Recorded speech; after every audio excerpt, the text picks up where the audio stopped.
ఇక చంద్రబాబు నాయుడు అయితే చెప్పతరం కాదు. హైదరాబాద్ కట్టిందే నేనండి. ఇదైతే మరీ విచిత్రంగా మెంటల్ కేసు. హైదరాబాద్ చంద్రబాబు నాయుడు కడితే కులీ కుతుబ్ షా ఏం చేయాలి? ఆత్మహత్య చేసుకోవన్నా? ఇప్పుడు చార్మినార్ కూడా రామన్న చెప్పాలి. చార్మినార్ కూడా చంద్రబాబు నాయుడే కట్టిండా?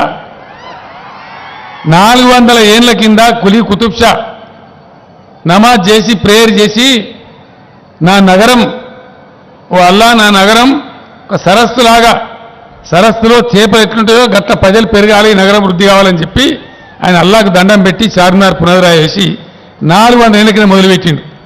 కులీ కుతుబ్ షా ఎప్పుడు పెట్టిండు, ఎప్పుడు పుట్టిండు, చంద్రబాబు నాయుడు ఎప్పుడు పుట్టిండు నాకు అర్థం కాదు. ఈ చంద్రబాబు నాయుడు మెంటల్ అని నేను అంటున్నా. ఎందుకంటున్నాడు? వెనకడ కూడా మాట చెప్పిండు, అడవులు పెంచాలని మేకలను బ్యాన్ చేయాలని.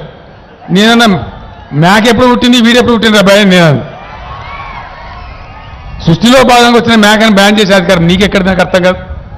అంటే ప్రతిదీ హైదరాబాద్ ప్రపంచ పటంలో పెట్టినట్టు ఈయన. ప్రపంచ పటంలో ఇప్పుడు మనం ఏం చేయాలి? ఇదంతగా ప్రపంచ పటంలో పెట్టిన సిపాయి మరి అమరావతి ఒక ఇటుక కూడా ఎందుకు కట్టలే? 5 ఏళ్ళ ఏమైనా అక్కడ ఏమి లేదు. మీరు డంబచారం తప్ప, గ్రాఫిక్లు తప్ప ఒక బిల్డింగ్ గతి లేదు ఇప్పటికక్కడ.